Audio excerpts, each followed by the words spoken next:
Elétron é a partícula constituinte da matéria que possui a carga elétrica negativa. Os prótons possuem as cargas positivas e os nêutrons possuem as cargas neutras. As cargas elétricas,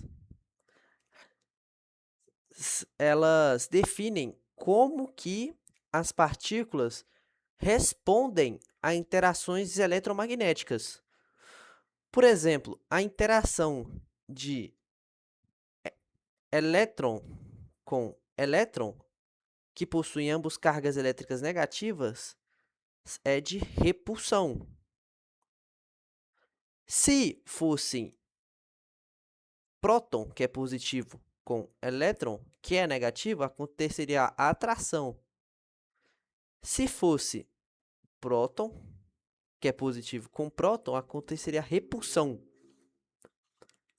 A carga, nesses dois cenários, define como vai acontecer a interação com as outras cargas. Através desse cenário, nós podemos definir que cargas, que eu vou chamar de Q, iguais, acontece separação. Cargas diferentes, acontece junção. Elas tendem a se moverem na direção da outra.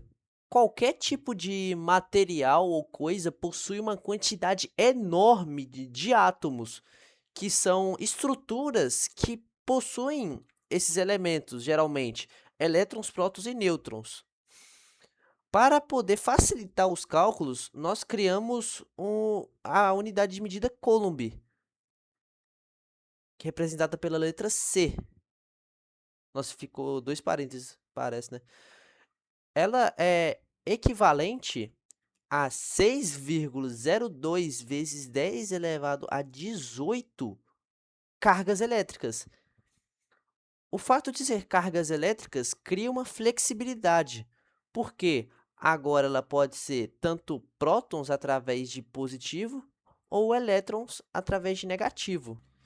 Entretanto, no mundo atômico nada está parado. Quando existe um fluxo ordenado de elétrons, ocorre o fenômeno da eletricidade. Vamos pegar de exemplo um fio de cobre. Nele, se nós temos cargas, os elétrons, em um movimento contínuo, ordenado, e traçássemos uma seção transversal arbitrária aqui, e passássemos a medir quantos coulombs que passam nessa seção em 1 segundo, nós obteríamos a corrente, que é matematicamente representada por I, e é representada também da seguinte forma: Coulomb por tempo. A unidade de medida dela é ampere, que é simplificada com a letra A. Se nós fizermos esse experimento mental e obtemos que passou 8 coulombs nessa seção transversal em 2 segundos, nós temos que a corrente é 4 amperes. Existem dois tipos especiais de corrente, que é a corrente contínua e a corrente alternada. Contínua dá a semântica, o sentido de algo que não muda. Nesse sentido, atomicamente, o que não muda é o sentido da direção do fluxo. Nesse caso, os elétrons eles saem de A para B a todo momento. Na alternada, ela é oposta, entre aspas, à contínua. Nesse caso, ainda tem o fluxo de elétron, mas ao invés de somente sair de A para B, periodicamente sai de B para A. É isso que caracteriza a corrente alternada. A corrente de nossa casa e das indústrias, ela é alternada. e representada pela função seno no tempo. Se nós fôssemos representar a corrente alternada na função seno, seria da seguinte forma: I t, esse aqui é um argumento de tempo, tendo em vista que a corrente é uma função. Essa é uma função que te entrega como que a corrente está num determinado período de tempo. IP, que significa a corrente de pico, vezes seno de velocidade angular vezes o tempo. Ah, calma aí que eu acabei sem querer deletando o parênteses. A função seno, ela é caracterizada como uma onda, da seguinte forma. Esse parâmetro IP define o valor máximo da corrente. No caso, todo esse segmento de reta aqui seria o valor de IP, que é o tamanho máximo, é até o máximo onde a corrente vai. Já a velocidade angular, ela define a velocidade angular do motor, da fonte que está gerando a corrente alternada. Na usinas hidrelétricas, nós temos um gerador que ele literalmente fica girando. Nesse caso, é padronizado a 60 Hz. Isso significa o quê? Que o período inteiro, no caso, o período inteiro de uma circunferência é 2π, radianos, no caso, porque é velocidade angular. O período que é 2π rad é completo 60 vezes por segundo. Isso é intensamente rápido. Dessa maneira, nós temos que 2π radiano dividido pelo tempo é a velocidade angular, porque literalmente representa o quão rápido você está girando. Mas nós temos por definição que frequência é 1 sobre tempo. Ou seja, nós podemos simplificar essa expressão para simplesmente 2πf. E nós temos que a frequência é 60 Hz. Ou seja, 2π vezes 60 vai dar a velocidade angular, que no caso é 120 radianos por segundo.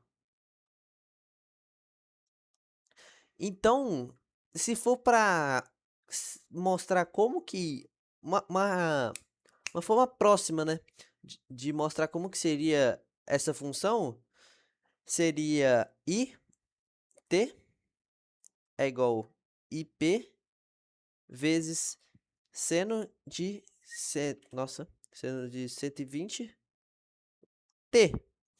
120 que é a velocidade angular. O parâmetro IP, como eu expliquei, é a altura máxima da onda.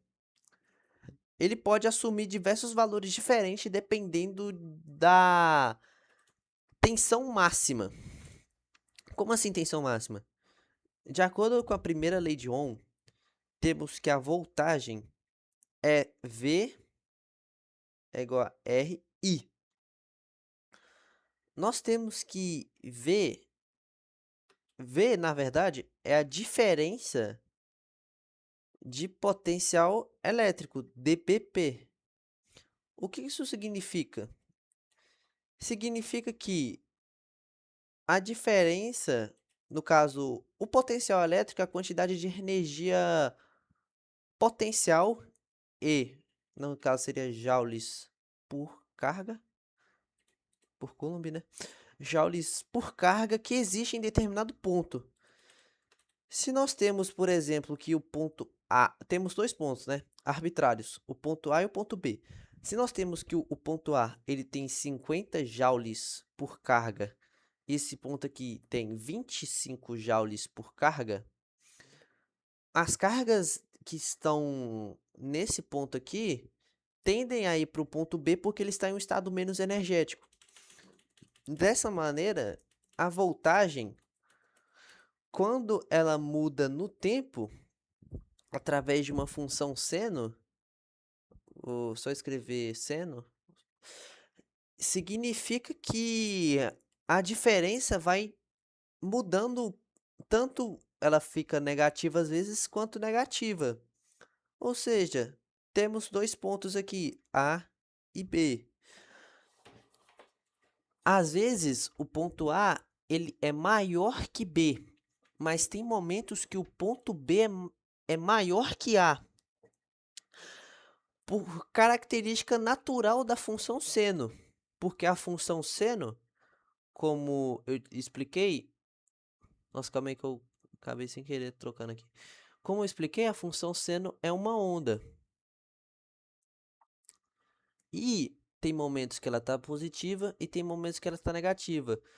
Se a voltagem é a diferença entre A e B, se ela é positiva, significa que calma aí, se mais, significa que A maior que B. Se menos, então A menor que B. Só que, de acordo com a lei de Ohm, V, calma aí, deixa eu escrever aqui de novo. Meu Deus. V é igual a RI. Se V varia no tempo em função seno, no caso, se for escrever essa função de forma completa, seria igual a da corrente. Vp vezes seno, velocidade angular, t.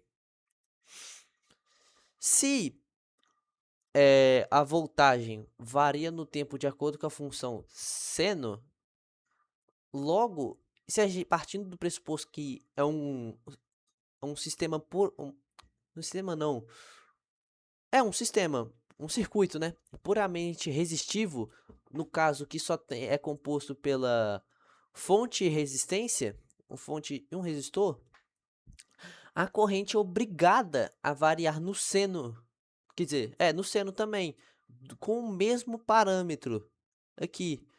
Então ficaria da seguinte forma: a voltagem de pico vezes seno de Wt, no caso ômega t, é igual R IP seno de ômega t. Nós podemos, obviamente, cortar isso aqui e voltamos praticamente à primeira lei de Ohm. Como a função varia no tempo, no caso a voltagem varia no tempo, a corrente é obrigada a variar também em função seno para acompanhar o valor da voltagem.